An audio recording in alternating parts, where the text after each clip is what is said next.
Welcome to another beautiful sunny afternoon with your amazing co-hosts, Seb and Tex. If you're new to our show, if you're new to our podcast, well, you're a fucking loser. Why haven't you found us sooner? We are the backups. And yes, folks, we're breaking down 32 NFL teams in 32 days. So if you like NFL football, if you like learning about the NFL draft and where your team might be going, well, you found the right place. With that being said, Seb, Yeah, buddy. let's do this shit. Hold on tight, folks. We're bringing in the Backups. It's the Backups Podcast with your hosts, Seb and Professor Tex. Let's do this thing.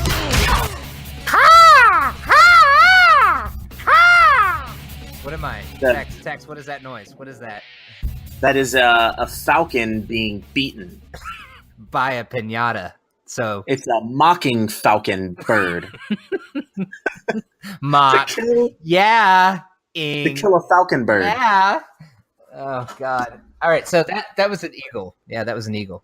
I know that was an eagle. Okay, 32 NFL teams in 32 days. We're going to start from the back, just like we do at home, ladies and gentlemen, which Ooh. means we're going to go with the winners. That's the Philadelphia Eagles. 32 teams, 32 days. Philadelphia Eagles, you are on the clock. Seb, with the 32nd pick in the NFL draft of the 2018th year of existence after Jesus died. And that's not even funny because it really happened.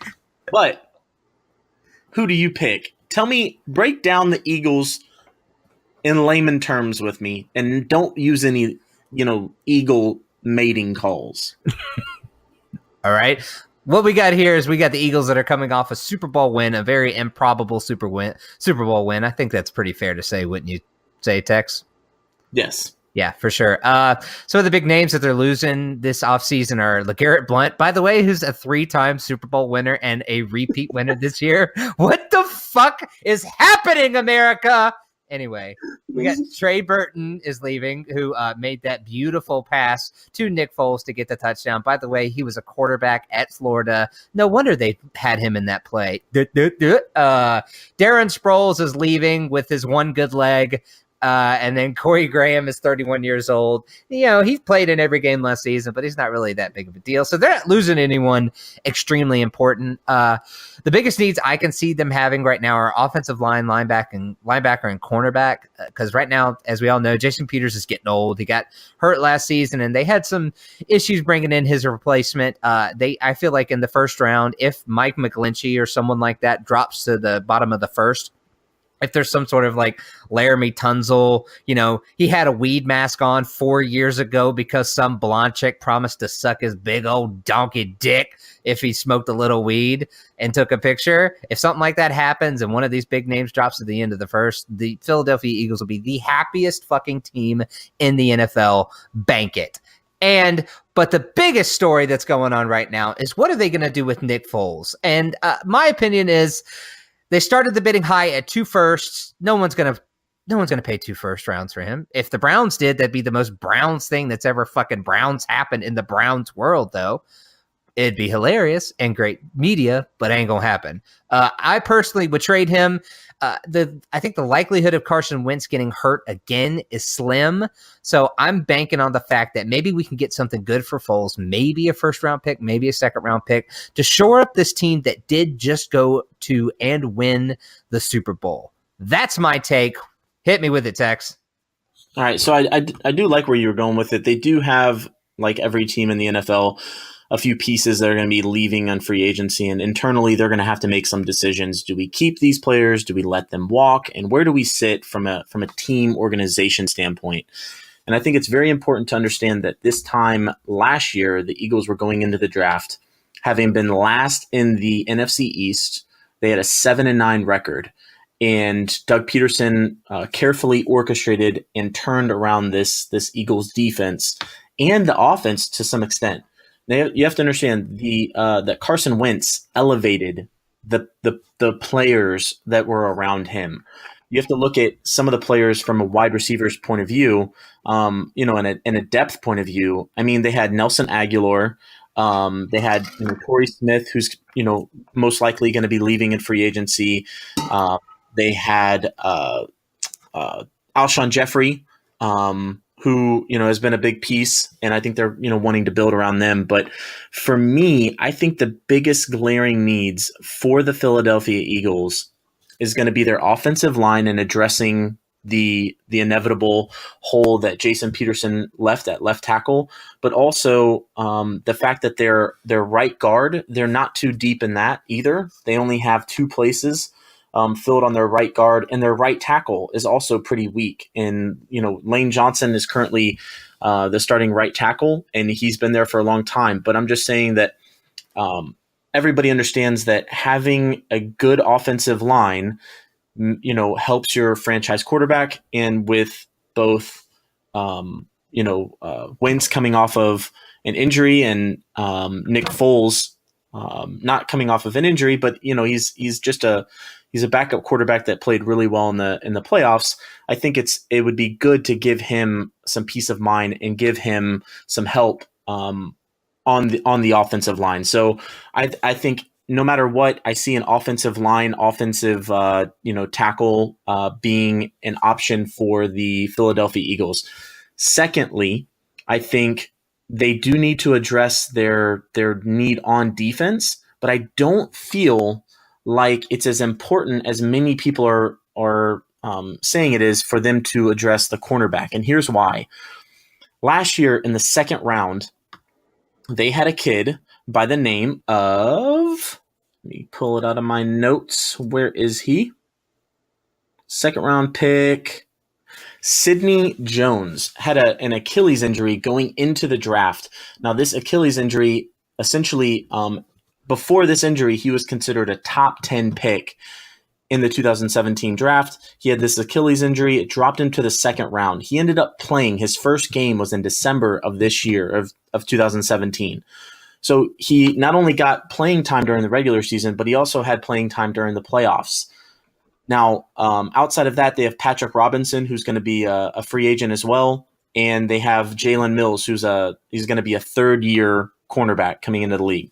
They're very young, and I think that they, while are a little bit lacking depth on the cornerback side of things, I don't feel like cornerback internally is something that they're too worried about, because Sidney Jones has looked good. He's gotten a lot better, and he's learning. And so for me, I feel like that linebacking core is really, really where they're going to need to address a lot of their holes. Now, here's the kicker. And this is something that I feel is very, very important for any of your Philadelphia Eagle fans out there. Just so you know, you guys have 6 picks in the entire draft. Now you think, hey, 7 rounds in a draft, 6 picks, that's not too bad. Unfortunately, no. You have a first-round pick, number 32 overall. The next time you guys pick will be on day 3 of the NFL draft.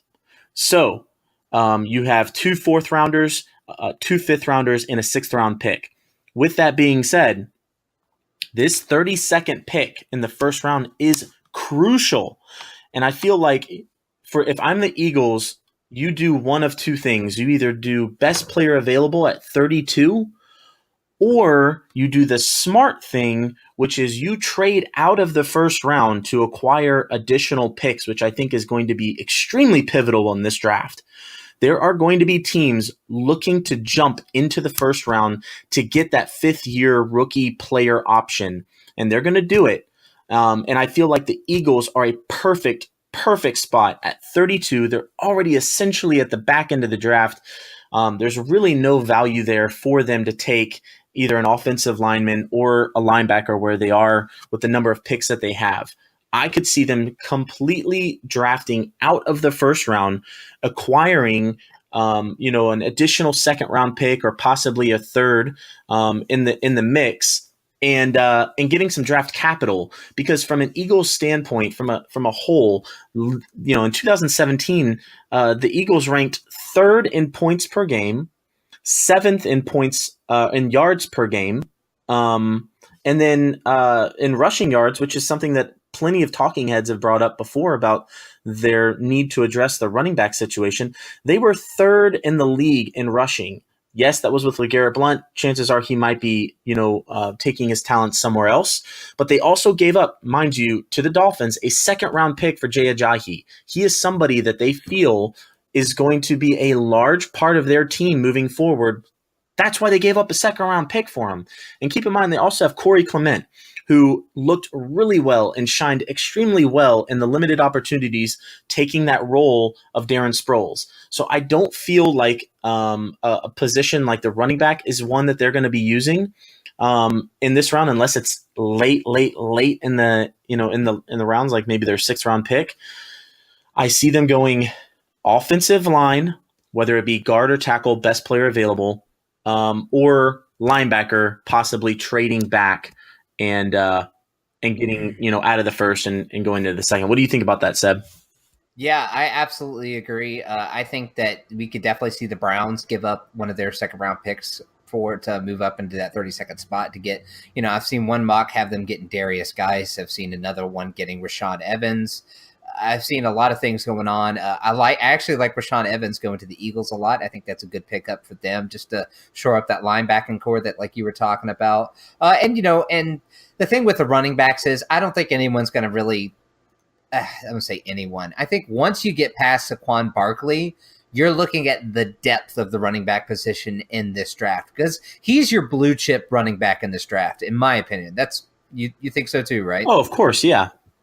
Yeah, and so the rest of them, when you start working with, Darius Geis or Chubb or Sony Michel or Rashad Penny, and you're working towards those people, and those can be acquired in the 2nd or 3rd rounds, in my opinion. Yeah, but I don't think that's somebody that necessarily the Philadelphia Eagles. No. I'm just saying in general. From a needs perspective, the Eagles really need to do 2 things. Their defenses were ranked really, really high this year, especially with the players that they had. I mean, Derek Barnett, who was their 1st-round pick, played defensive end. I mean, he did really well. I think the Sidney Jones being a 2nd-round pick, he essentially redshirted his first year and came in and was productive in his limited time that he was there as a cornerback. So it would make sense for the Eagles to do the best player available in either the offensive line or that linebacker secondary point of the draft. So that was just our quick hitting, we're going to try to wrap this up within, 10 to 15 minutes talk on the Philadelphia Eagles and their biggest need heading into the 2018 NFL draft. Give us your thoughts. Who do you think the Eagles are going to draft in with their first pick? What are the Eagles' biggest needs going into the 2018 draft? We want to hear from you. Hit us up on Facebook, Instagram, Twitter, or our website, www.thebackupswithaz.com. Thanks, everybody.